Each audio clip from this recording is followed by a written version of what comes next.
제가 우리 교회 처음 왔을 때 가장 먼저 느꼈던 것은 교회가 상대적으로 좀 자신감이 필요하다. 다른 말로 하면 좀 사기가 진작되는 것이 필요하다는 것들을 좀 많이 느꼈습니다. 와서 보니까 제가 생각했던 것보다 리소스가 풍부합니다. 이 교회가. 전통이 40년이라서 그간 쌓아오는 역사가 있고 노하우도 많고 특히 성도들이 열정적인 것 같아요. 제가 여기저기 교회들 많이 돌아다녀보고 해보는데 상당히 교회가 성도 개개인이 열정적이고 뭔가 하고자 하는데 40년 역사에 걸맞는 또 이름이 뉴욕 감리교회인데 뉴욕을 어떻게 보면 대표하는 감리교회라고도 할 수가 있는데 이름에 걸맞는 자신감이 좀 결여되어 있지 않는가라는 그런 생각들을 좀 하게 됐습니다. 그 첫 번째 제가 느꼈던 것이고 두 번째 제가 느꼈던 것은 누감만의 뉴욕 감리교회를 우리 누감이라고 그러는데 그 누감만의 독특한 색깔이 무엇이냐 도대체 하나님의 왕국이라는 것은 하나님의 나라라는 것은 그 안에 여러 지체들이 모여서 하나님의 나라를 이루는 것인데 그 여러 지체들 중에서 누감이라는 지체가 해야 할 역할이 무엇인가 그것이 잘 정립이 되지 않았던 것 같아요. 그래서 이 두 가지를 어떻게 해결할 것인가를 오자마자 제가 생각을 하게 되었습니다. 우리 누감만의 색깔이 무엇인가? 다른 교회와는 다른 점이 무엇일까? 또 어떻게 해야만 이 세상에 제대로 된 파장을 줄 수가 있을까? 뉴욕에서의 우리의 역할이 무엇일까? 그런 것들을 한번 정립해보자. 그것을 나 혼자 하는 것이 아니라 담임 목사 혼자 하는 것이 아니라 모든 성도들이 밤을 새가면서 한번 디스커션을 해보자. 그런 취지였습니다. 그래서 제가 와가지고 자료들을 다 준비한 다음에 성도들에게 2주 전에 다 나눠줬습니다. 이런 질문을 가지고 우리가 상의할 거니까 여러분들 각자 집에 가서 생각해 보시라고. 그런 다음에 와서 수양의 장소에 모여가지고 밤을 새가면서 우리가 그것을 가지고 디스커스를 한 거죠. 그래서 우리가 거기서 내린 결론은 뭐냐면은 우리 교회가 원하는 것은 결국 두 가지다. 첫째는 훈련이고 둘째는 영혼 구원이다. 그걸로 이제 귀결이 돼요. 그래서 우리 교회는 모이는 교회, 흩어지는 교회가 되어야겠다. 모일 때는 훈련을 하고 흩어질 때는 전도하고 선교를 해야겠다. 그런데 누감만의 색깔을 좀 살리기 위해서 우리는 질적인 교회를 원한다는 거예요. 첫째는. 질적으로 성숙된 교회, 양적인 팽창보다는 질적으로 제대로 된 한 명 한 명을 제대로 세우겠다라는 그런 생각을 먼저 하게 된 겁니다. 그러니까 둘째는 깊이 있는 교회가 되고 싶다. 세상에서 들을 수 없는 메시지, 세상에서 볼 수 없는 우정, 세상에서 볼 수 없는 봉사, 그런 것이 있는 교회가 좀 돼야지 않겠는가. 세 번째로는 균형 잡힌 교회가 돼야겠다. 기독교 전통에 많은 기독교 역사, 2000년 역사에 많은 전통들이 있지 않습니까? 예를 들어서 경건의 전통이 있을 뿐만 아니라 카리스마의 전통, 즉 성령의 전통도 있고 사회참여의 전통, 신비주의의 전통, 성결의 전통, 많은 전통들이 있는데 요즘 교회들이 한 가지 내지 두 가지로 많이 치우치는 경향이 있어요. 특히 우리 한국 교회들이 그런 경향들이 있습니다.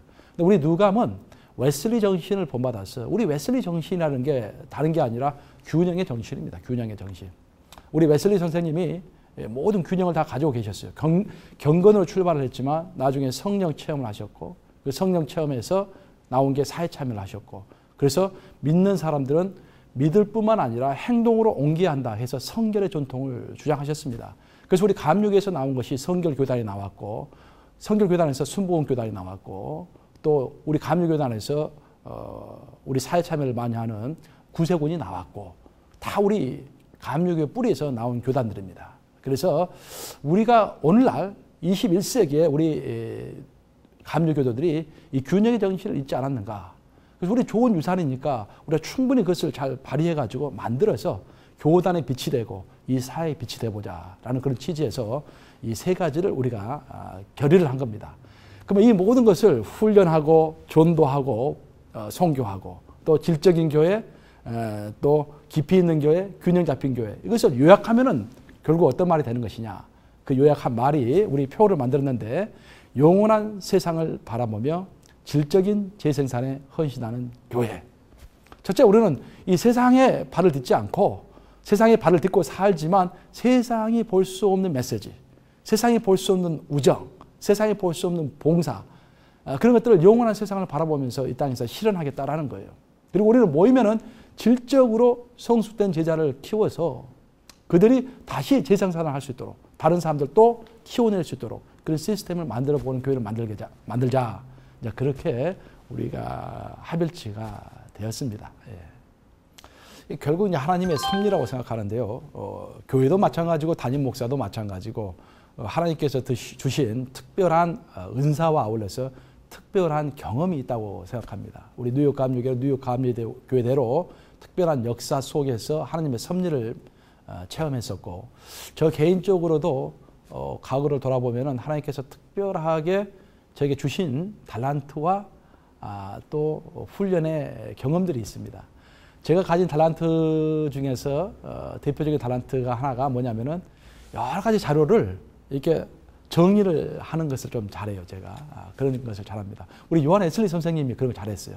그래서 많은 자료들을 취합해서 그것을 정리해서 내 자료로 만드는 것 그런 것을 잘하는데 거기에다가 플러스 제가 지난 한 20여 년 동안 내비게이터 선교에서 제가 활동을 해왔고 또 미국에서는 미국 내비게이터 선교의 간사로서 시라큐스 대학교 내비게이터를 개척했고 에일 대학교에서 제가 공부할 때는 에일 대학교 또 에일 대학교 내비게이터를 시작했습니다. 그래서 제가 했던 그 훈련 또 여러 참여했던 세미나 또 시중에 나와 있는 책들 다 종합해서 이것을 체계적으로 성도가 처음으로 교회에 왔을 때부터 시작해가지고 이 성도가 이 교회를 이끌 수 있을 만큼의 그 역량을 가진 또 장로급의 그 정도의 역량을 가진 그리고 그 사람의 사회를 이끌 수 있을 만큼 그 정도의 영적인 역량을 키워줄 수 있는 일관된 하나의 방법은 없을까. 요즘 성도들의 많은 문제는 뭐냐면은 이런 훈련들이 너무 난무하고 있다는 것입니다. 그리고 그 훈련들이 조각조각 파편화되어 있어요. 그리고 훈련들이 깊이가 좀 덜해요. 아시겠지만 시중에 가서 책을 사서 보시면 훈련 자료를 사서 보시면은 거의 비등합니다. 똑같은 내용들이에요. 그러니까 한 사람이 쓰면 또 한 사람이 그것을 참조해서 또 쓰고 그러니까. 그래서 이것을 뛰어넘어서 정말로 깊이 있는 내용들을 쉽게 그러면서 체계적으로 아주 기초부터 고단위까지 전부 다 일괄적으로 제시해 줄 수 없을까. 그걸 제가 생각하게 된 겁니다. 그래서 제가 내비게이터에서 경험했던 거, 세미나에서 배웠던 거 그런 것들을 다 취합해가지고 울림 코스라는 것을 제가 만들었습니다. 이렇게 울림 코스의 이름은 울림, 세상을 울려야 한다는 거예요. 결국 우리 기독인의 삶은 이 땅을 울리는 것입니다. 영혼을 울리고 이 사회 경종을 울리는 것인데 울리기 위해서는 영적으로 준비되어 있어야 한다라는 취지에서 토탈 프로그램이죠. 울림 코스. 이걸 하나만 하면은 시중에 있는 모든 프로그램을 다 소화할 뿐만 아니라 플러스 알파로 또 깊이 있는 그런 훈련을 시킬 수 있는 시스템. 그걸 제가 이제 만들었습니다. 한 3년 코스인데요. 만들었고 또 하나 또 만든 것은 성경 훈련 프로그램입니다. 결국 우리는 성경을 잘 알아야 하는데 성경 처음부터 끝까지 통시적 맥잡기라는 훈련 프로그램을 제가 또 개발을 했습니다. 그래서 제가 갖고 있는 두 개의 저는 그걸 이렇게 이야기해요. 싼 겁니다. 두 개의 겁니다. 라고 말을 해요, 제가. 그래서 하나는 성경 통독 프로그램, 하나는 훈련 프로그램. 그래서 이걸 우리 성도들에게 가르쳐야겠다 해서 이전에 있었던 교회에서 해서 반응이 참 좋았어요. 근데 그쪽 이전에 있었던 교회에서는 다 그것을 가르치지 못하고 중간에 이쪽으로 제가 교회를 옮겨오게 됐어요. 그래서 이곳에서는 수요일 날은 우리가 성경 통시적 맥잡기를 하고 금요일 날은 모여가지고 울림 코스를 합니다. 우리가 선교대회를 한 이유는 가장 첫 번째 취지는 저희 교회가 저희 예산의 거의 한 20% 이상을 선교 예산으로 쓰고 있습니다. 20만 불 이상을 지금 우리가 쓰고 있는데요. 그런 그 많은 금액을 쓰고 있는 상황에서 우리 교회가 이제까지 파라과이와 중국 선교에 많이 집중을 해왔습니다. 근데 제가 이해하기로 파라과이 선교는 제3선이라고 볼 수가 있다고 저는 생각합니다. 선교의 제1선은 북한과 모슬렘 국가들, 제2선은 동남아시아 국가들, 아프리카 지역들, 제3선이 파라과이를 비롯한 이런 남미 지역이라고 볼 수가 있는데 이제는 우리가 선교를 한 지가 꽤 오래됐기 때문에 이제 제3선을 벗어나서 정말 하나님께서 요구하시는 선교지역이 어딘가를 잘 분별해 가지고 그곳에 우리 리소스를 써야 한다고 생각을 했던 것입니다. 그렇게 하기 위해서는 가장 먼저 첫 단계가 기도와 아울러서 세계 선교가 도대체 어떻게 돌아가고 있는가라는 것을 실감 있게 성도들에게 가르쳐 주는 것이 첫 번째로 저는 생각을 했습니다. 물론 제가 가르쳐 줄 수도 있지만 저보다는 우리 선교사님들이 직접 와서 가르쳐 줄 때 훨씬 더 실감이 가겠죠. 그래서 제가 생각한 게 제가 공부를 할 때 선교학을 가르치셨던 분이 닥터 보험크입니다. 닥터 보험크, 닥터 조나단 보험크 박사님. 지금 세계 선교학회 회장을 역임하셨어요. 그분이 생각이 나가지고 그분께 연락을 해서 와서 세계 선교 동향을 좀 알아주시고 그분이 지금 OMSC 세계 선교사 안식년 센터 회장을 하고 계시니까 그곳에 계시는 안식년을 취하고 계시는 선교사님들 7가정을 같이 초청을 해서 이쪽에서 각 지역별로 세계 선교 동향을 말씀해 주시고 영혼 사랑에 대한 관한 열정을 심어 주시고 그런 일을 좀 해주시면 우리에게 도움이 많이 되지 않겠느냐라는 취지에서 일이 시작이 된 것입니다. 그래서 이번 대회를 통해서 많은 성도들이 도전을 받고 특히 우리가 앞으로 파라과이 외 어느 지역에 집중적으로 투자를 해야 할 것인지 좀 알게 되는 그런 좋은 계기가 되었습니다. 지금 돌아서 생각해 보면은 본인의 뜻대로 되는 것은 아무것도 없는 것 같아요. 제가 원래 전공은 영문학입니다. 그러니까 외고대학교 가서 영어를 전공하고 졸업하고 가정 상황이 그렇게 썩 넉넉하지 않아서 공부를 더 하고 싶었지만 한국산업은행에 제가 가게 되었습니다. 한국산업은행에서 조사부에서 일을 했었는데 조사부는 말 그대로 조사 부서이기 때문에 리서치를 하는 부서이기 때문에 경제학 지식이 필요했어요. 근데 저는 이제 영어만 전공해서 들어갔기 때문에 은행에서 너가 경제학 지식을 아는 것이 필요하다 해서 저를 이제 대학원을 보내준 거예요. 그래서 은행에 장학금을 받고 가서 성황대학교 가서 제가 경제학 석사학위를 받고 또 은행에서 통계학 지식을 알아야겠다 해서 저를 미국으로 보내서 미국에서 통계학을 공부했습니다. 공부하고 돌아왔는데 직장 근무를 쭉 하다가 제가 직장 근무를 한 7, 8년 정도 했을 때 IMF 사태가 그때 벌어진 겁니다. 그때 벌어져서 그 당시에 이제 저희 은행에서는 장학생으로 1년에 한 7, 8년 된 직원들에게 이제 해외로 석사학위나 박사학위를 공부할 수 있는 기회를 줬습니다. 이제 아마 그 당시에 제가 이제 갈 기회가 됐던 거예요. 그래서 저는 이제 경제학 공부를 하려고 준비를 하고 있었는데 IMF가 터져서 모든 이제 해외 파송이라든지 해외 공부, 유학이 다 금지가 된 겁니다. 그런 상황 가운데서 제가 이제 GRE도 공부해 나왔고 유학 준비를 쭉 하고 있었기 때문에 그냥 준비해 놓은 것 원서라도 한번 내보자 하고 원서를 쭉 내기 시작한 거예요.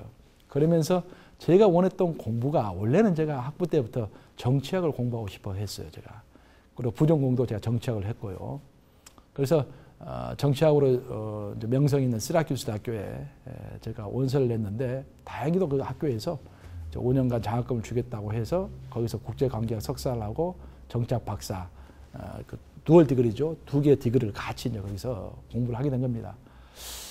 그런 과정 중에서 돌아와서 생각해 보면은 제가 원해서 공부했던 것은 하나도 없는 것 같아요. 그런데 유학을 왔을 때 1998년인데 그때 크리스마스 이브 예배를 제가 드리게 됐어요. 제가 다녔던 교회가 인도 목사님이 심호하시는 인도인 교회였는데 그때 이제 어떤 평신도가 설교를 했는데 아주 짤막한 설교였어요.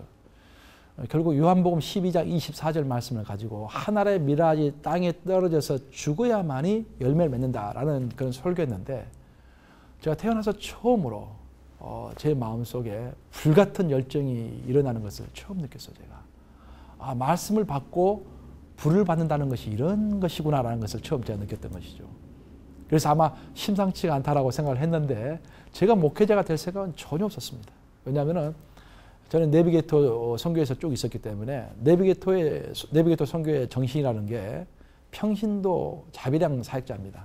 자기가 돈을 벌어서 일을 하면서 파트타임으로 사역자처럼 일을 하는 것. 항상 저는 그런 정신을 추구해 왔고 한국에 있을 때도 직장생활 하면서도 그렇게 해왔고요. 그랬는데 1999년 여름에 우리 주님께서 이제 저에게 말씀하시는데 지금도 제가 어디서 그런 소리가 들렸는지는 모르겠어요. 어디서 들리기를 I called you as a full-time minister. 나를 풀타임 미니스터로 불렀다고 하나님께서 말씀하시는 거예요.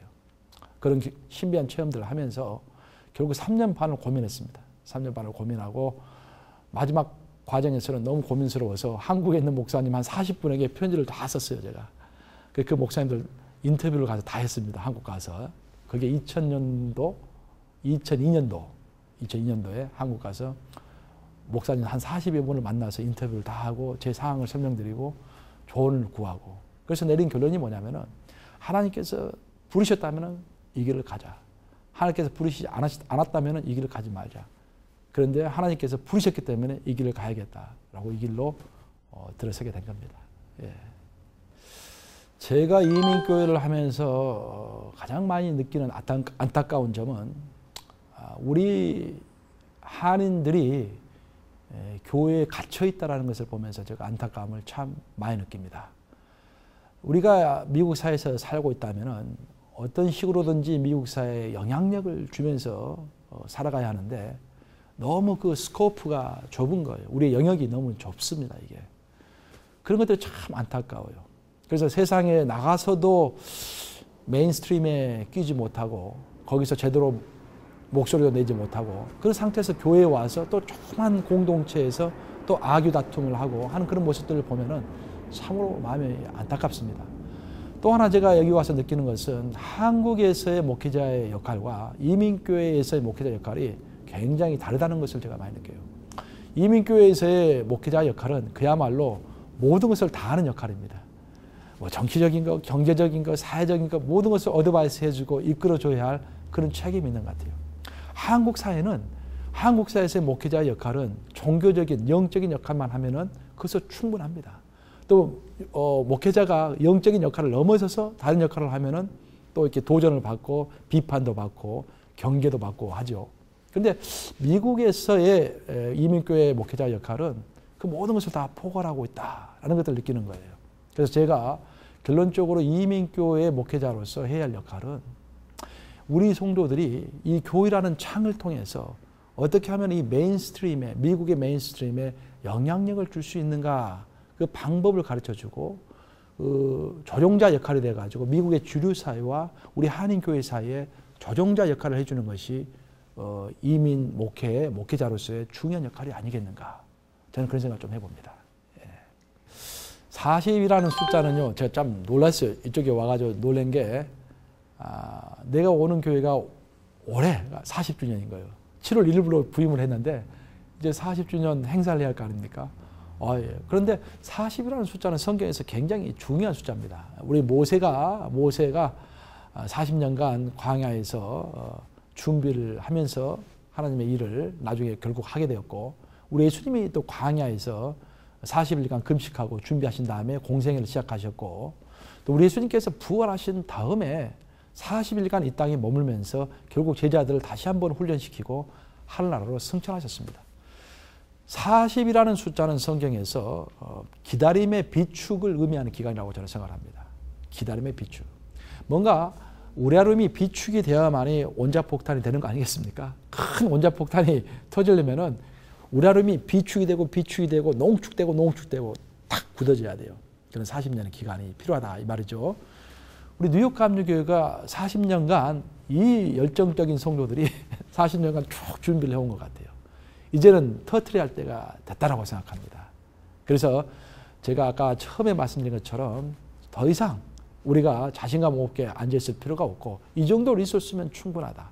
이제는 비축된 에너지를 터트릴 때다. 더 이상 우리가 주점주점 뒤로 물러설 때가 아니다. 앞으로 전진할 때다. 그래서 우리가 표를 누감 40년 그리고 전진이라고 표를 붙였습니다. 그래서 이제는 우리는 뉴욕의 영적 기류를 바꿔보는 그런 교회가 좀 되고 싶어요. 그만큼 역량이 저는 있다고 생각합니다. 왜냐하면 40년 과정을 겪어오면서 40년이라면 뉴욕에 있는 한인교회 중에서 40년 역사를 가지고 있는 교회가 거의 없습니다. 이게 아마 5번째, 3번째 될 거예요. 정확히는 제가 모르겠지만 40년 역사를 겪으면서 온갖 시련과 어려움과 경험 다 한 거예요. 이 교회가. 그래서 한인사의 애환과 영적인 방향, 오남, 패션 그런 것들을 골고루 다 갖추고 있는 교회가 이 교회라고 저는 생각을 합니다. 그래서 뉴욕의 영적인 기류라는 게 지금 있습니다. 뉴욕의 영적인 기류가 분명히 있는데 그 기류가 뭔가 미흡한 점이 있기 때문에 자꾸 교회들 간에 마찰이 있고 교회가 갈라지고 깨지고 성도들이 힘들어하고 하는 거 아니겠습니까? 그래서 이것을 아까 말한 것처럼 균형 잡힌 교회가 되어가지고 이 미국에 있는 뉴욕에 있는 교회들 중에서 영적인 기류를 바꿔볼 수 있을 만큼 그런 영향력이 있는 교회가 좀 돼야겠다 그런 생각을 하고 있습니다.